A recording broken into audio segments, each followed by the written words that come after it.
Hello दोस्तों, नमस्कार। Sociology पाठशाला यूट्यूब चैनल पे आप सभी का स्वागत है। दोस्तों, ये वर्ष एग्ज़ाम का वर्ष है। जैसा कि मैंने एक शॉर्ट वीडियो भी बनाया था और आप लोगों ने अन्य यूट्यूब चैनल पे भी देखा होगा कि इस साल असिस्टेंट प्रोफेसर की एग्ज़ाम होंगे और उसके बाद जीडीसी जीआईसी के भी एग्ज़ाम की डेट की घोषित कर दी गई है। यूपी पीजीटी भी लगा हुआ है। एमपी में असिस्टेंट प्रोफेसर के भी एग्ज़ाम होने वाले हैं। तो इन सभी को ध्यान में रखते हुए हम लोग पुराने पेपरों को सॉल्व कर रहे हैं। उत्तर प्रदेश हायर एजुकेशन द्वारा जो 2014 में असिस्टेंट प्रोफेसर के एग्जाम कराए गए थे, उन पेपरों को हम लोग सॉल्व कर रहे हैं। इसमें आयोग के आंसर क्या रहे हैं उसको डिस्कस करेंगे और उसका विश्लेषण करेंगे कि क्या वास्तव में उनके आंसर सही हैं। जो गलत आंसर होंगे मैं उसको भी बता दूंगा दोस्तों। और ध्यान रखिएगा, उत्तर प्रदेश असिस्टेंट प्रोफेसर के जो एग्जाम होते हैं उसमें 100 प्रश्न आते हैं। 30 प्रश्न जो है जीएस के होते हैं और उसके बाद 70 प्रश्न जो है सब्जेक्ट से होते हैं। तो हम लोग ये तीसरी क्लास पढ़ने जा रहे हैं। पहले दो क्लास में हमने 20-20 करके 40 प्रश्नों को सॉल्व करा दिया है। ये 41वां प्रश्न हम लोग इस पेपर में सॉल्व करेंगे, इस प्रैक्टिस सेट में सॉल्व करेंगे। आशा करता हूं दोस्तों आप लोगों को वीडियो अच्छी लगेगी और अच्छी लगे तो लाइक करें। चैनल पे पहली बार आए हो तो सब्सक्राइब जरूर करें। इस यूट्यूब चैनल पे हम आप लोगों को फ्री में समाजशास्त्र विषय को पढ़ाते हैं, ऑब्जेक्टिव टाइप के क्वेश्चन को भी सॉल्व कराते हैं। आइए देखते हैं पहला प्रश्न आज का क्या है। तो 2014 का जो असिस्टेंट प्रोफेसर का एग्जाम हुआ था उसमें 41वें प्रश्न पे आया था, परिस्थिति तथा भूमिका, स्टेटस एंड रोल की अवधारणा समाजशास्त्र में सबसे पहली बार किसने प्रयोग किया था। बहुत इजी है, सभी लोगों ने पढ़ा ही होगा, फिर भी मैं बता दे रहा हूं आपको। विकल्प में है मर्टन, लिंटन, वेबर, बर्जर। तो ये जो है लिंटन महोदय ने, इनकी एक पुस्तक आती है द स्टडी ऑफ मैन। इनकी पुस्तक आई थी 1936 ईस्वी में। इसी पुस्तक में इन्होंने रोल एंड स्टेटस की बात करते हैं और ये एक अमेरिकी समाजशास्त्री हैं, अमेरिका के समाजशास्त्री हैं। तो ये भी आप लोग ध्यान रखिएगा, रोल और स्टेटस की बात पहली बार इन्होंने किया तो राल्फ लिंटन महोदय ने किया है। तो बी ऑप्शन क्या हो जाएगा, सही हो जाएगा। अगले प्रश्न में आते हैं, आदर्शात्मक संस्कृति, आइडियलिस्टिक कल्चर की चर्चा किसने किया है। तो मैंने कई बार संस्कृतियों के पढ़ाते हुए मैंने आप लोगों को बताया था। इसमें 3 प्रकार की संस्कृति की चर्चा करते हैं सोरोकिन महोदय। सोरोकिन भी एक अमेरिकी समाजशास्त्री हैं। इनकी पुस्तक आई थी सोशल एंड कल्चर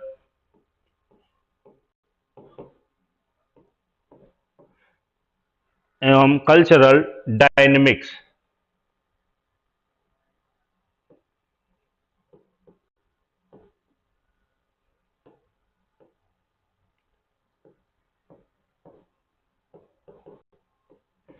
ये पुस्तक आई थी, छपी थी 1957 ईस्वी में। इसी पुस्तक में इन्होंने 3 प्रकार की संस्कृति की बात किया था।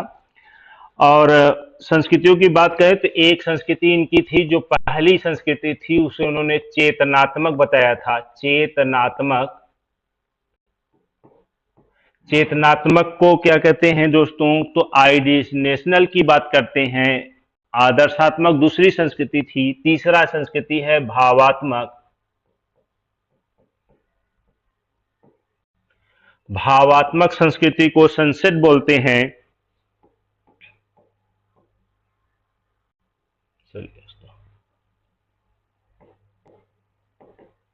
तो ये 3 प्रकार की संस्कृतियों की चर्चा कौन करता है, तो सोरोकिन महोदय करते हैं। इनकी पुस्तक है सोशल एंड कल्चरल डायनेमिक्स। कई बार पूछा है, सन भी याद रखिएगा, कभी कभी सन भी पूछ देता है।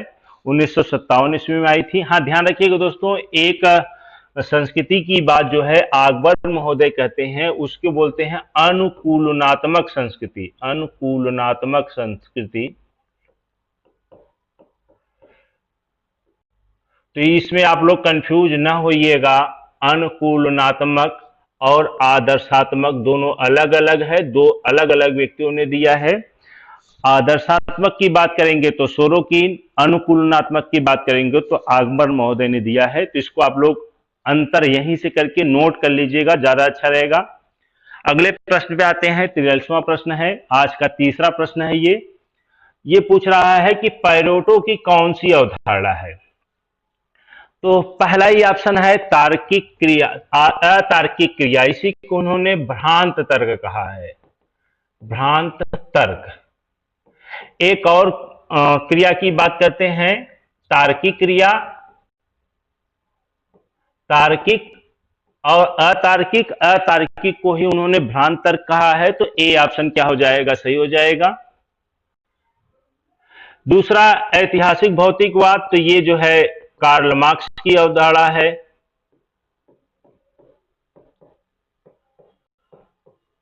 तीसरा विसंगति की बात करेंगे तो ये दुर्खिम की है, दुर्खिम ने पहली बार प्रयोग किया था, उसके बाद कई व्यक्तियों ने इसका प्रयोग किया है।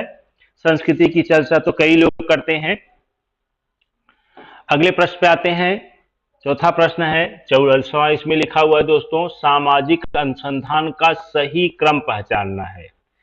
तो मैंने कई शोध पे प्रश्न बनाए हुए हैं दोस्तों, आप लोग स्पेशल उसमें देख लीजिएगा, मेरे प्लेलिस्ट में जाएंगे तो शोध से लगभग 4-5 प्रश्न प्रैक्टिस सेट मैंने करा रखा है। लगभग प्रीवियस ईयर में जितने भी क्वेश्चन पूछे गए हैं सबको मैंने उसमें सॉल्व कराया है। फिलहाल यहाँ बताते हैं आप लोगों को कि यह सही अनुक्रम क्या होता है। तो सबसे पहले क्या होता है, शोध विषय का चुनाव।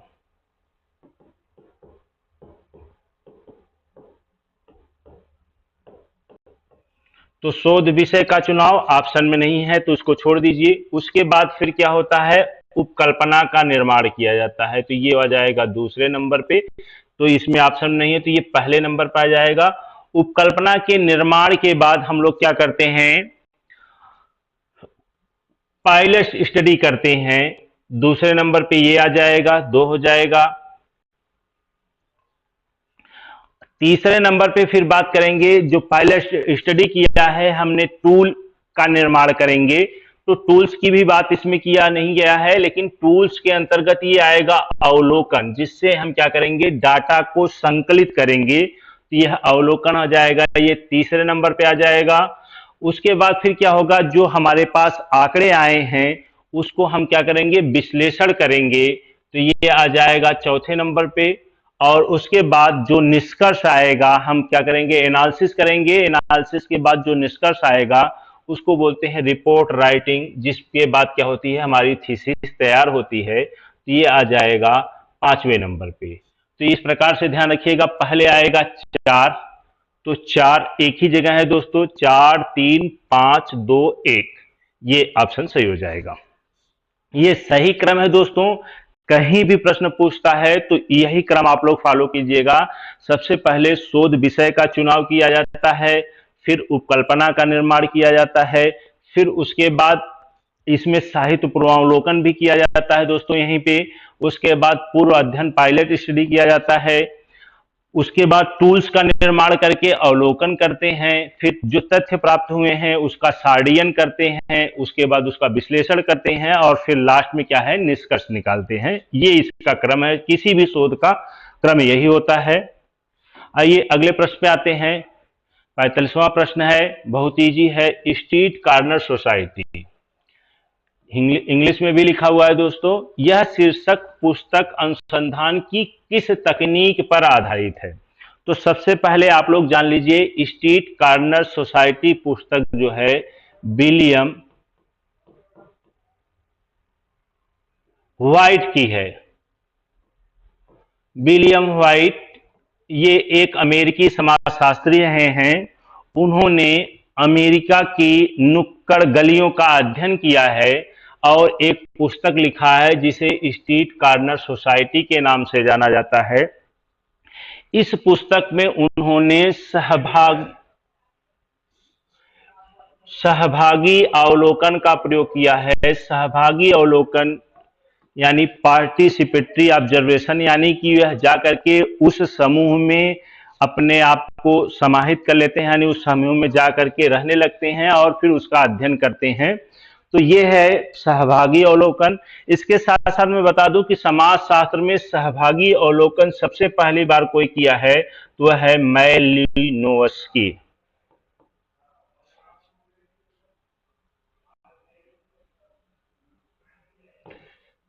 मैलिनोवस्की। उसके बाद बात करें कि भारतीय समाजशास्त्रियों में किसने अगर पार्टिसिपेटरी ऑब्जर्वेशन किया है, अवलोकन किया है, तो उसमें आते हैं श्रीनिवास महोदय, बहुत महत्वपूर्ण हैं।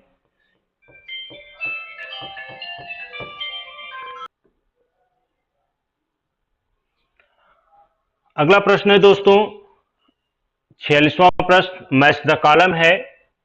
तो 73वां संविधान संशोधन जो पंचायती राज से संबंधित था, इसमें महिलाओं के लिए 33% आरक्षण की बात की गई है, तो ये आ जाएगा महिला सशक्तिकरण के अंतर्गत। ज्ञान दूत प्रोजेक्ट जो था वो भारत सरकार का ई गवर्नेंस से संबंधित है, तो ये आ जाएगा दूसरे पे।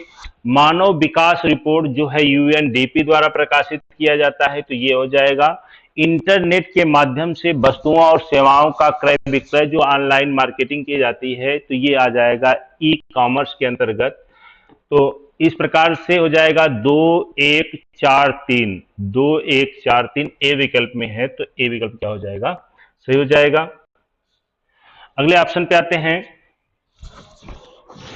एजिल की अवधारणा बहुत इजी है, आप लोगों ने पढ़ा ही होगा इसको। एजिल की अवधारणा किसके द्वारा दी गई है? R K Merton, T Parsons, G H Mead, H Blumer. तो आप लोगों को मैं बता दूं AGIL बोला जाता है इसको। एस होता है अडेप्टेशन। अडेप्टेशन की बात करेंगे, अडेप्टेशन, उसके बाद गोल ओरिएंटेशन,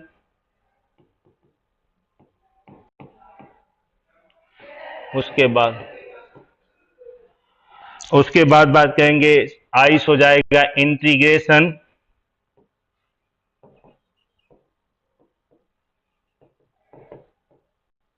उसके बाद आ जाएगा लेटेंसी।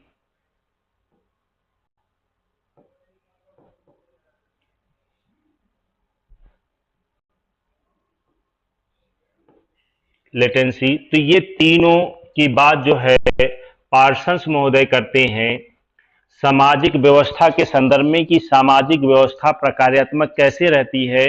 ये तो ओरिएंटेशन, गोल और इंटीग्रेशन, लेटेंसी के माध्यम से सामाजिक व्यवस्था अपने आप को अनुकूल करती है मानव समाज के अकॉर्डिंग। तो इस प्रकार से बी विकल्प क्या हो जाएगा, सही हो जाएगा। एजिल की अवधारणा पार्सन्स महोदय ने दिया है। अगले प्रश्न पे आते हैं।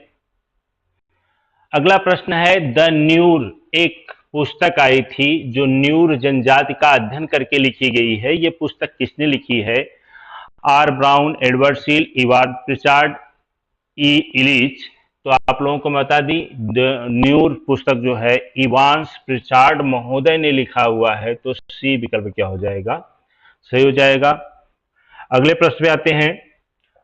अगला प्रश्न है किसने समाज के उद्विकास की जंगली, बर्बर और सभ्य, सेवेज, बर्बेरियन एंड सिविलाइज धारणा अवस्थाओं का उल्लेख किया है?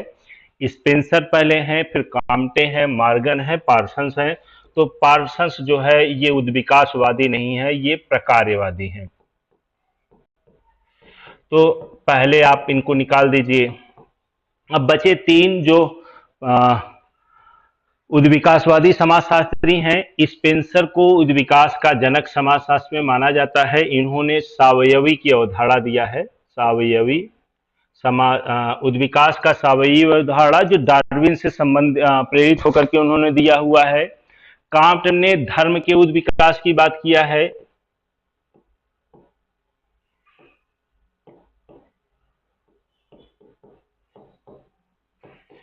धर्म के उद्विकास की बात करेंगे, धार्मिक, तात्विक और प्रत्यक्षवादी की बात ये करते हैं काम्टे महोदय।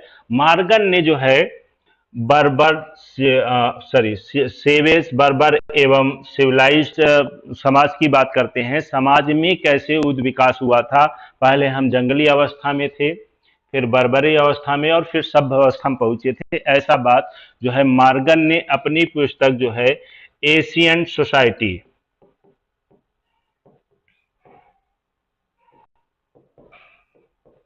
एशियंट सोसाइटी पुस्तक लिखे हैं, उसी पुस्तक में इन्होंने इस प्रकार की अवधारणा दिया है। साथ ही साथ इसके मार्गन की एक और विकास की अवधारणा आती है, परिवार एवं विवाह की संदर्भ में आती है। तो 5 प्रकार के परिवारों का उल्लेख जो है मार्गन महोदय करते हैं, तो ये भी आप लोग ध्यान रखिएगा।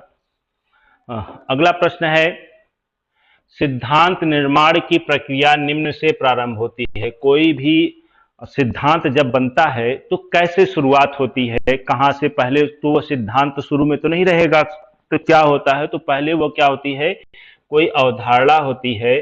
जब अवधारणा क्या हो जाती है, समाज में पूर्णतः स्थापित हो जाती है, उसकी सत्यता की जांच हो जाती है, सभी जगह यह मान लिया जाता है, तो वह अवधारणा क्या बन जाती है, सिद्धांत के रूप में कन्वर्ट हो जाती है। तो अवधारणा कॉन्सेप्ट सिद्धांत की प्रारंभिक अवस्था कही जाती है।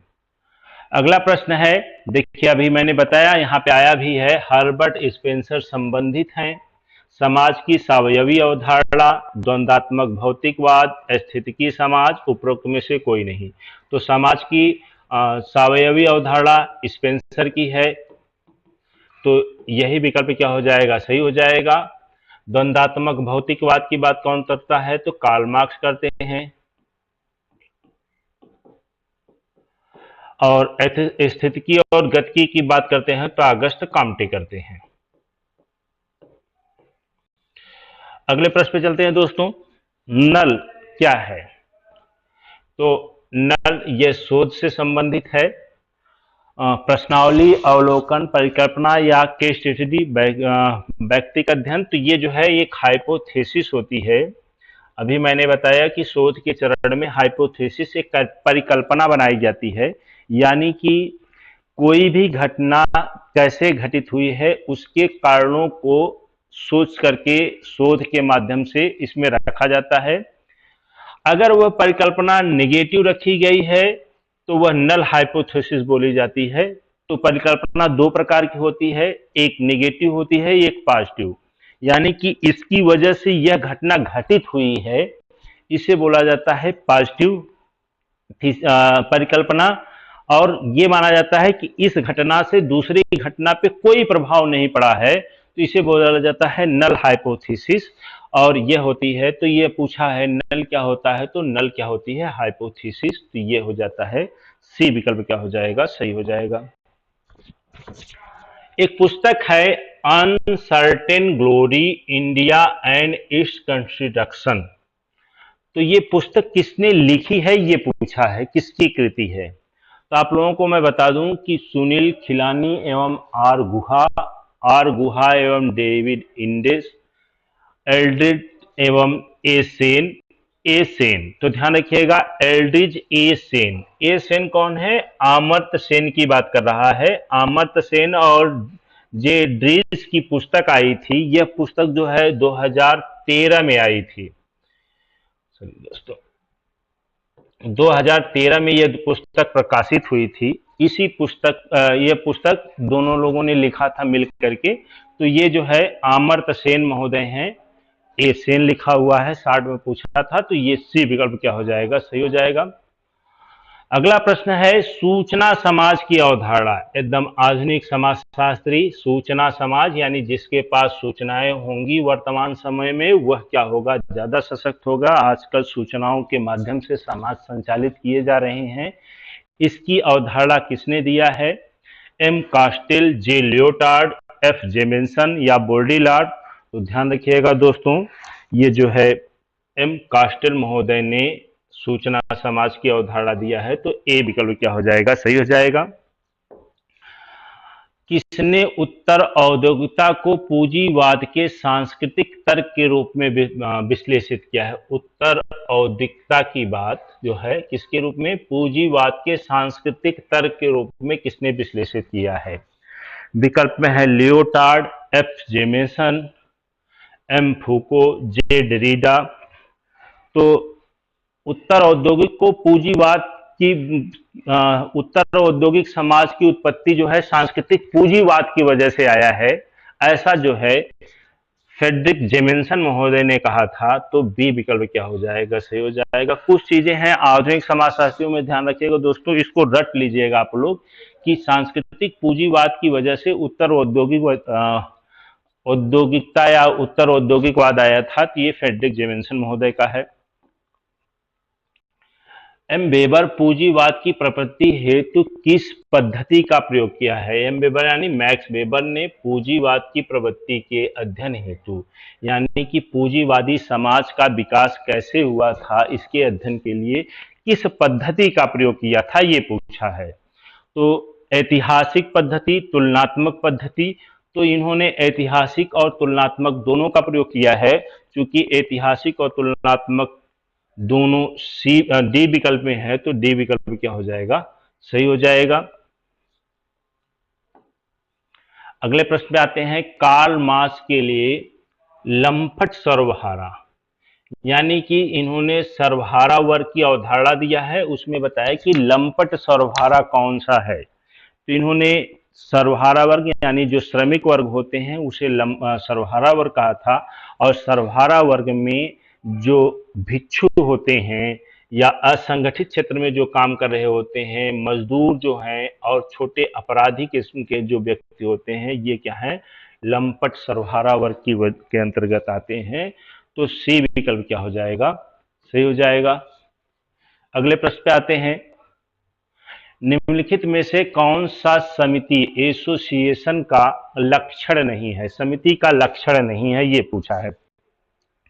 ध्यान रखिएगा दोस्तों, मानव अपनी आवश्यकता को पूरा करने के लिए किसी न किसी समिति का निर्माण करता है, यानी कि अकेले व्यक्ति अकेले समस्त कार्यों को पूरा नहीं कर सकता, तो वह किसी के सहयोग से पूरा करता है। तो सहयोग करने वाले व्यक्तियों का जो समूह है, एक दूसरे के साथ मिलकर के जो सहयोग कर रहे हैं, ये जो है एसोसिएशन के पार्ट में आते हैं।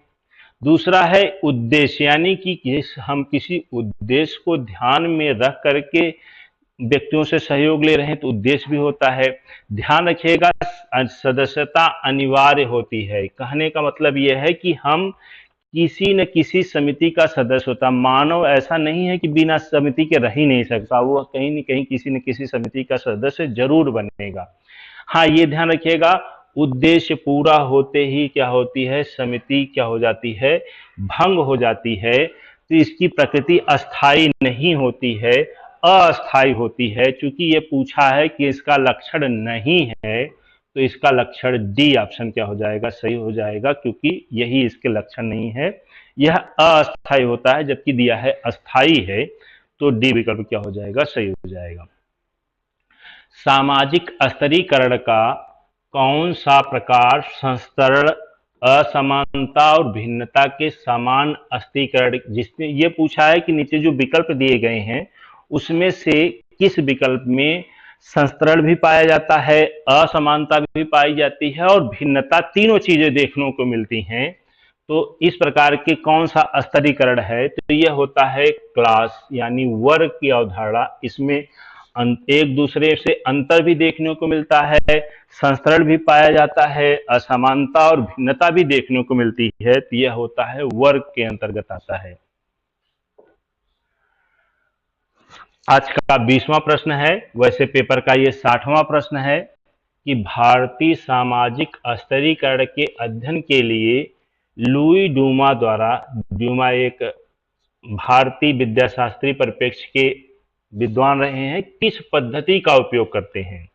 तो लुई डूमा जो है संरचनात्मक प्रकार्यात्मक, तो संरचनात्मक प्रकार्यात्मक नहीं है, ये द्वंद्वात्मक भी नहीं है, संरचनावाद का प्रयोग करते हैं, अंतःक्रियावादी भी नहीं है, और ये जो है भारतीय विद्याशास्त्री उपागम का प्रयोग करते हैं।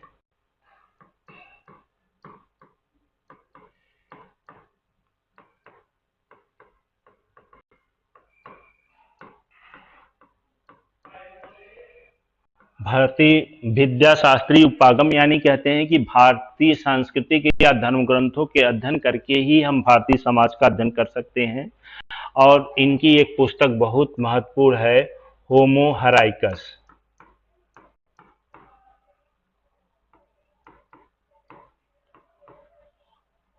होमो इरेक्टस कई बार परीक्षाओं में पूछा हुआ है। तो ये जो है भारतीय समाज का अध्ययन संरचनात्मक व संरचनावाद का प्रयोग करते हुए करते हैं। तो सी विकल्प क्या हो जाएगा, सही हो जाएगा। अगले प्रश्न पे आते हैं। 61वां प्रश्न है, भारतीय जाति व्यवस्था में ऊर्ध्वाधर एवं क्षैतिज एकात्मकता, वर्टिकल एवं हॉरिजॉन्टल सॉलिडिटी की अवधारणा किसने दी है? तो अभी तक भारतीय सामाजिक व्यवस्था में यह व्यवस्था पाई जाती थी कि भारतीय जाति व्यवस्था में परिवर्तन संभव नहीं है। तो एक विद्वान है जो दक्षिण भारत का अध्ययन करते हैं, एम.एन. श्रीनिवास महोदय, और इन्होंने बताया संस्कृतिकरण के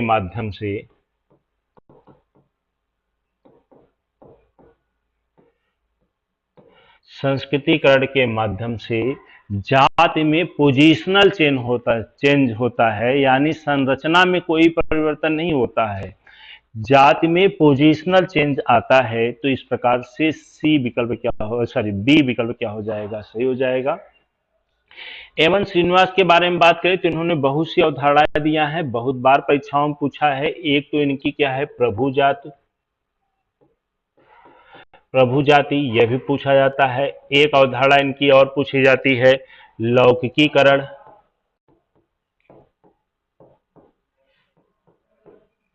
एक अवधारणा और महत्वपूर्ण है इनकी जो पूछी जाती है, फैलाव, स्प्रेड की अवधारणा देते हैं। द रिमेम्बर्ड विलेज इनकी पुस्तक है, कई पुस्तकें लिखे हुए हैं दोस्तों। अगले प्रश्न पे आते हैं, सामाजिक गतिशीलता की प्रक्रिया में संस्कृतिकरण के विश्लेषण हेतु एम.एन. श्रीनिवास द्वारा, तो या भी आप सब लोग समझ गए होंगे, संस्कृतिकरण की अवधारणा एम.एन. श्रीनिवास महोदय ने दिया था। आर.के. मर्टन की कौन सी अवधारणा प्रयोग मिली है? तो इसमें हम क्या है, संस्कृतिकरण की एक शॉर्ट वीडियो बना के डाल दे चुके हैं दोस्तों, आप लोग उसको देख लीजिएगा तो आपको स्पष्ट हो जाएगा। होता क्या है कि कोई निचली जाति अपनी परिस्थिति को ऊंचा करने के लिए उसका क्या करती है, अनुकरण करना प्रारंभ करती है। इसमें कहा है कि कोई दलित जाति या निम्न जाति अपने से उच्च प्रायः द्विज जातियों का क्या करती है, अनुकरण करना प्रारंभ करती है। क्यों करना प्रारंभ करती है? क्योंकि उनकी परिस्थिति अच्छी है तो उनके तरह बनने का प्रयास करते हैं, और यह बनने का प्रयास जो है यही कहलाता है क्या, संदर्भ समूह, रेफरेंस ग्रुप। और रेफरेंस ग्रुप जो है मर्टन द्वारा प्रयोग किया गया था। तो डी विकल्प क्या हो जाएगा, सही हो जाएगा। अगला प्रश्न है, निम्नलिखित में से किसने परिस्थिति को प्रमुख परिस्थिति, प्रभुत्वशाली परिस्थिति और नियंत्रणकारी परिस्थिति में वर्गीकृत किया है? तो ध्यान रखिएगा, प्रमुख परिस्थिति, प्रभुत्वशाली परिस्थिति या नियंत्रणकारी परिस्थिति जो है, यह परिस्थितियों के बारे में आर.के. मर्टन द्वारा दी गई अवधारणाएं हैं। तो बी विकल्प क्या हो जाएगा, सही हो जाएगा। अगले प्रश्न पे आते हैं, किसने तर्क दिया कि स्कूल बच्चों की सार्वभौमिक स्थिति तथा प्रौढ़ समाज में परिस्थिति के लिए तैयार करते हैं? तो बात करेंगे शिक्षा या स्कूली बच्चों की बात, तो दोनों विद्वानों ने किया है, पार्सन्स और कालकट पार्सन्स और इमाल दुर्खी महोदय ने। किंतु यह कोटेशन जो है, ये जो है विचार कालकट पार्सन्स महोदय का है। तो बी विकल्प क्या हो जाएगा, सही हो जाएगा। अगले प्रश्न पे आते हैं। 65वां प्रश्न है, जॉर्ज सीमेल जो एकल, मोनायड, द्वैड या त्रिक, ट्रायड के रूप में समूहों का वर्गीकरण यानी समूहों का विभाजन एकल, द्विक और त्रिक के रूप में किया है। तो सीधा सीधा इसमें स्पष्ट हो रहा है, थोड़ा सा आप लोग दिमाग लगाएंगे दोस्तों तो पता चल जाएगा। एकल मतलब एक व्यक्तियों का समूह, द्विक मतलब दो व्यक्तियों का समूह, और त्रिक मतलब तीन व्यक्तियों, यानी कि व्यक्तियों की संख्या के आकार पे। तो समूह के आकार कितना बड़ा है कितना छोटा है उसके आधार पर इन्होंने विभाजित किया है। तो डी विकल्प क्या हो जाएगा, सही हो जाएगा। अगला प्रश्न है, सामाजिक जीवन का ऐसा क्षेत्र जो सामाजिक संबद्धता और समरूपता को दर्शाता है कहलाता है। तो यहाँ पे सीधी सीधी बात है, इसमें क्षेत्र पूछा हुआ है, फील्ड। तो एक ही अवधारणा है जिसे सामूहिक समूह में हम क्षेत्र की बात करते नहीं है, समाज में भी हम क्षेत्र की बात नहीं करते हैं और समिति की बात नहीं करते हैं। निश्चित भौगोलिक क्षेत्र जो है समुदाय में देखने को मिलता है। तो सी विकल्प क्या हो जाएगा, सही हो जाएगा। इन तीनों में तो क्षेत्र की चर्चा ही नहीं है, व्यक्तियों का समूह होता है, उनके बीच में अंतःक्रियाएं होनी चाहिए। केवल क्षेत्र की बात समुदाय में किया जाता है और सभी के बीच में क्या होती है, अंतर संबंधता और क्या पाई जाती है, समरूपता पाई जाती है। तो इसलिए सी विकल्प क्या हो जाएगा, सही हो जाएगा। अगले प्रश्न पे आते हैं दोस्तों। मैच द कॉलम बहुत इजी है। सांस्कृतिक विलंबना, कल्चरल लेक की बात कौन करता है, आगमन करते हैं। अगर यहीं पे प्रौद्योगिकी विलंबना हो जाता तो फिर मैकाइवर पेज हो जाते। मिथ्या चेतना, फॉल्स कॉन्शियसनेस की बात जो है कार्ल मार्क्स कहते हैं कि धर्म का अफीम के रूप में आजकल उपयोग किया जा रहा है दलितों निम्न वर्ग के लिए या श्रमिक वर्ग के लिए। तो उनके अंदर मिथ्या चेतना ही पाई जाती है, फॉल कॉन्शियसनेस। तो ये कार्ल मार्क्स की अवधारणा है। समानता द्वेष संपर्क का नियम, इन्होंने ये जादू के संदर्भ में, जादू टोना के संपर्क में इन्होंने बताया था कि कोई वस्तु किसी दूसरे वस्तु के संपर्क में आ जाती है तो उसी की तरह उसका नियम फॉलो करता है। यानी जादू के संदर्भ में देखा होगा आप लोगों ने, जैसे एक गुड़िया को बना करके उसको मारते हैं तो सामने वाले को दर्द होता है। इस प्रकार की अवधारणा समानता द्वेष संपर्क का नियम, यानी कि एक व्यक्ति की प्रतिबिंब बना करके जैसे आप हानि पहुंचाएंगे वैसा सामने वाले को भी पहुंचेगा। इसकी बात जो है फ्रेजर महोदय, जादू टोने की बात कौन करता है, फ्रेजर कहते हैं। बाध्यता संयोजित समिति, जिसे इंपरेटिव कोऑर्डिनेटेड एसोसिएशन आईसीए,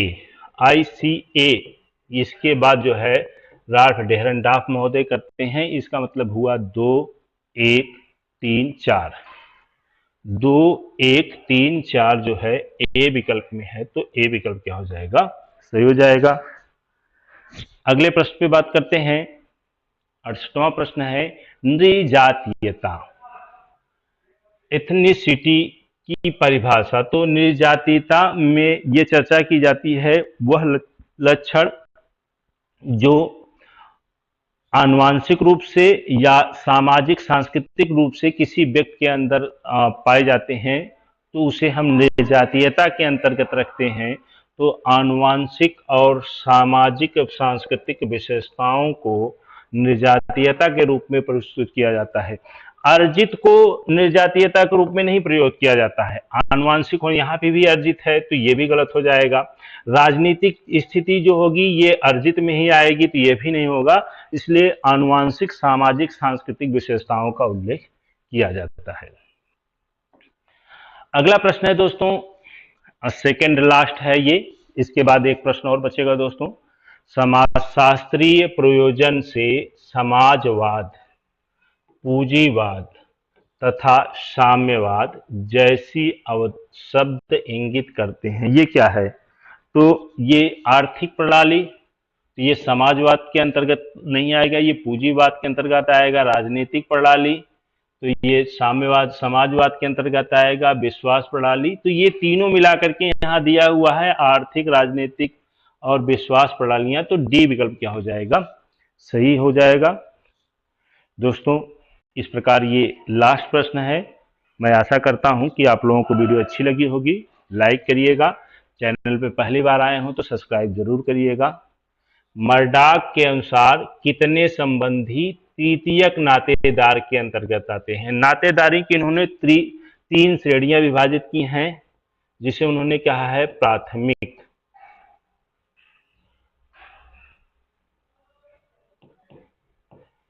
प्राथमिक, दूसरा है द्वितीयक, तीसरा है तृतीयक। प्राथमिक नातेदार वह नातेदार जो हमसे प्रत्यक्ष रूप से संबंधित होते हैं।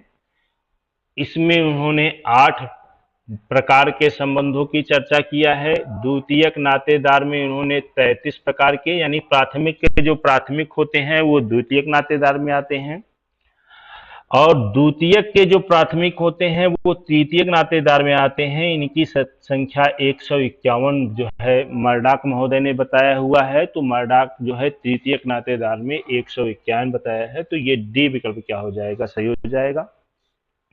तो इस प्रकार से ये 70 प्रश्न दोस्तों 3 वीडियो में 3 क्लासेस में मैंने पूर्ण कर दिए, और आशा करता हूं कि आप लोगों को ये वीडियो पसंद आई होगी।